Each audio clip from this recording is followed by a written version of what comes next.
For instance, there's been a lot of discussion online about what is a woman.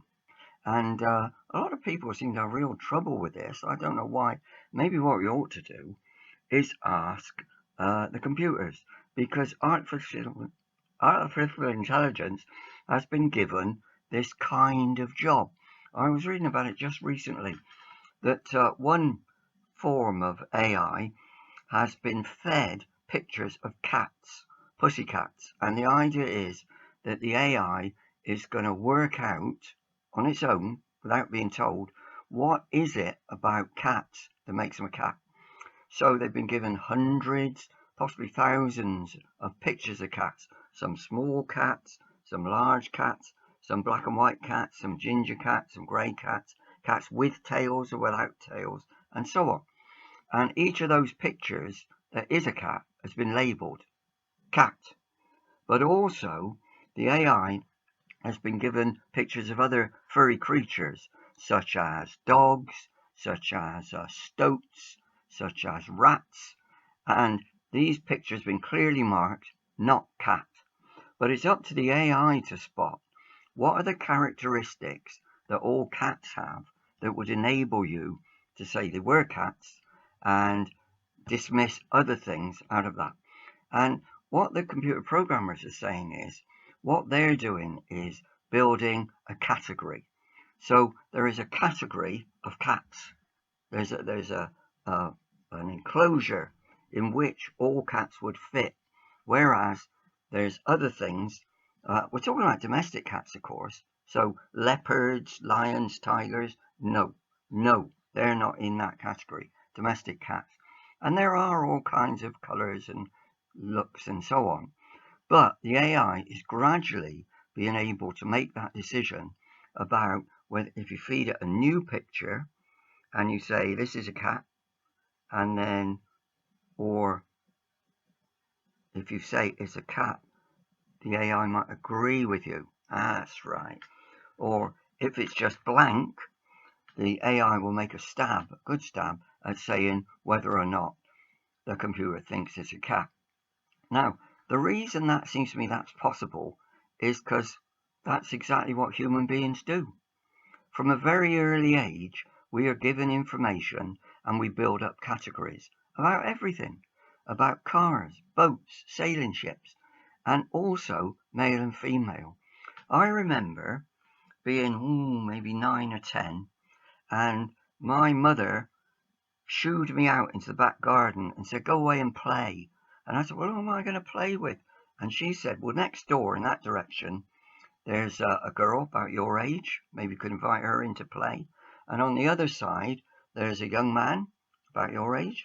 Get him to play. He's got an older brother. He might not want to play with you. But then a couple of doors up from that, we could see there was a little chap in the garden, and he was playing on his own. Maybe he'd like to come down and play with you." So right away, my mother was able to tell me that next door there's a young child, and they were a girl. And the other way, there was a young child, and they were a boy. And then there was this other boy. And then the girl had a mother, and she was female, and so was my mother. I was a boy, she was my mother. And next door, around 6 o'clock at night, a man would come in, and he was the husband and father, and he was male. And so I'm not saying that that's normal. I mean, they were lucky. They had this girl and her sister had a mother and a father, so they had a whole family. But I was able to build up from the people I met in the locality this category in my head, which said some people are male, some people are female. And not only that, I was there at junior school, and it was a very old building. And one of the strange things about it was that the toilets were actually outside the main building across the playground. You had to run across the playground to get to the toilet. Sometimes you were running very fast to get there quickly. And they were quite clearly divided up. One side was boys and one side was girls. So when I went to junior school, I must have somehow picked up the fact that of all the young children around me, this was a boy, this over here was not boy.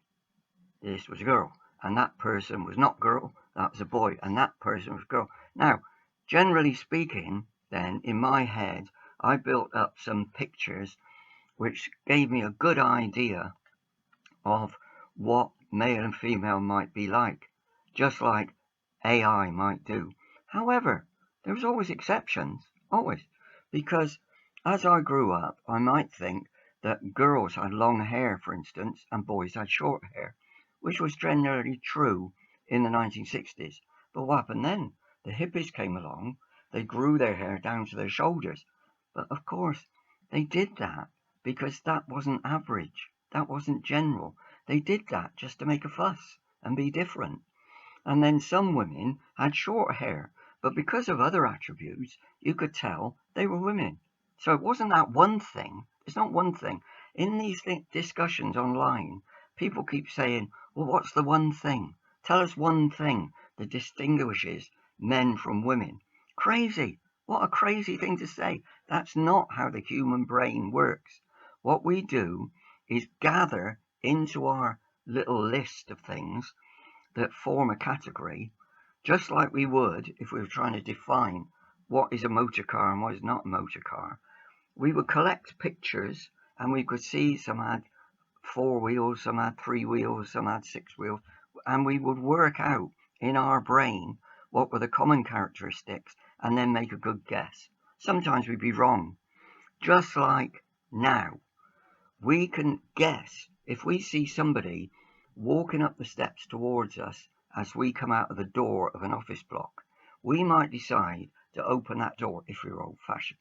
We might decide to open the door for them if it was a woman, and we might stand there and let them come in. If it's a man, we might just open the door and then hand it to them as we went out, because those are the old-fashioned rules of what you do for men and women. But in order to do that, in order to have those kind of 1950s manners, you have to be able to say that person over there is a woman, or very, very probably, even though in the 1960s the men grew their hair.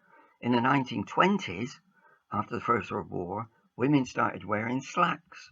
Before then, they didn't wear trousers.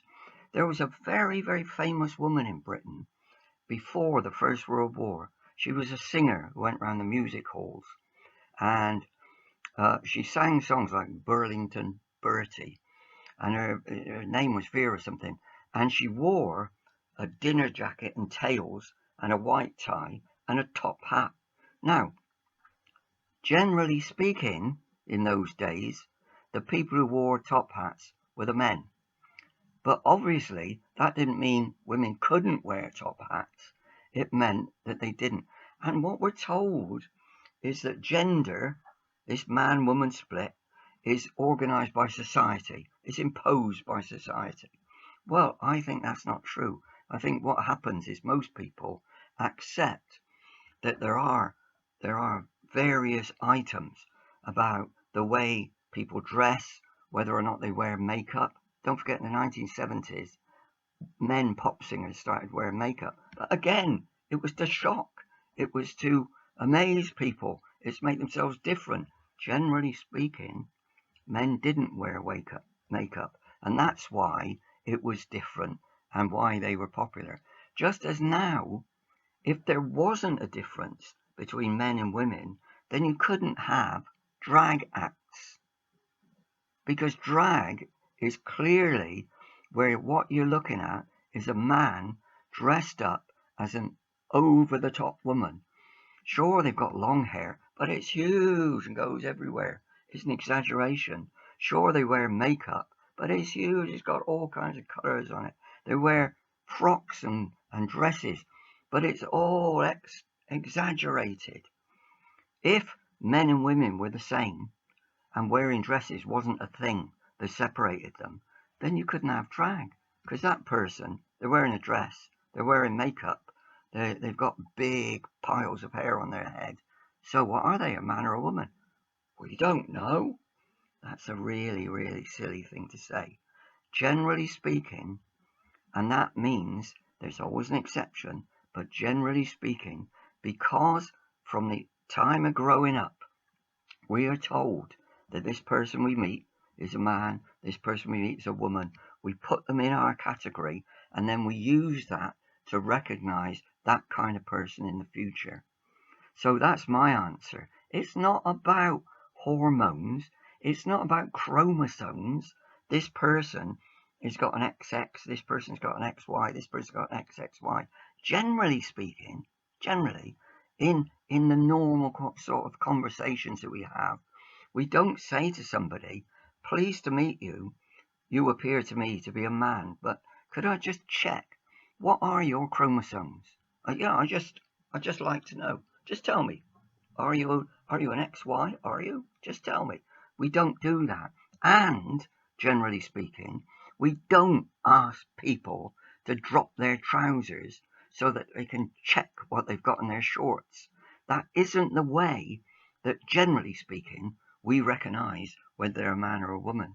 So it's very sad really that people who decide to transition from one sex to the other are focused on the idea that they've got to go and see a doctor in a hospital and have an operation, when most of the time everybody they meet in general life isn't going to ask them what they've got in their shorts, because that isn't the way that we make up a decision about whether or not they're male or female. But my final point is that what we expect of all people, male or female, is generally speaking, it really helps if they're consistent. If what they say today is the same as what they said yesterday, and if what they say they believe is the same. And it's really confusing that this person I'm talking about is coming forward as, firstly, a supporter of the Republican Party. Well, isn't it the Republicans that are trying to get rid of LGBT rights in America, state by state? Therefore, how can anybody who fits into one of those categories support the Republican Party? I don't understand that. Secondly, apparently, the person I'm talking about has said that they think it's obvious that boys who decide that they want to be girls should not be allowed to take part in girls' sports. Now that's very confusing, because here we're talking about a person who used to be a male athlete and won an Olympic gold, did very well in their sport, and then has become a woman, but says that people who follow that track shouldn't be allowed to do what women do. Where do you draw the line there? Surely, if somebody is male and then they move over into this other category, female, then they ought to be allowed and expected to do whatever they do. It's said that in 2016, Donald Trump said that this person we're talking about should be allowed to use any of the bathrooms in the Trump Tower, and it didn't upset him at all. Well, it wouldn't, would it? He didn't own the place. He sold Trump Tower back to the bank that paid for building it. So he didn't really have the power to make that sort of gesture. But anyway, it's very confusing that somebody should say, I used to be in that camp, which was the male camp. I'm now in the female camp. However, I want to make an exception and say that male people who become female shouldn't be allowed to compete in female sports, because there are people out there, I don't know if you've heard of them, but there are people who say that if any man, if any boy, if any male says, I feel like I am now female, then they should be allowed to be female and they should be totally female, which again is confusing, isn't it? Because in that case, there's no such thing as trans. What it means is you can say, well, I was male, but now I'm female. But people don't do that. They say, no, if you're moving into the female category, then you're a trans female. So immediately we've invented a new category. There's male, there's female, and there's people in the female camp who used to be in the male camp, and we're treating them differently. I don't understand that. I'm not sure where I stand on it, but I would like somebody to explain to me why it is that trans women aren't women and can decide how other men who decide to become women should behave when they arrive in the male camp. And we're missing something out here. The way that trans men behave when they're women, shouldn't that be acceptable to women? Because they're the people who are really affected. If somebody says that they're male, and I say, well, yeah, look, male, I'm a male, I can understand that. And then they say, I'm female, well, then they've moved out of my category. I shouldn't have anything to say about it. But the women should have. Why shouldn't they decide who goes in the women's changing rooms? Why isn't it their decision? Why, in a country like ours and a country like the USA, we actually expect male judges to make decisions in court about what trans women are allowed to do and not do. That's a crazy mixed up world. I don't understand it at all.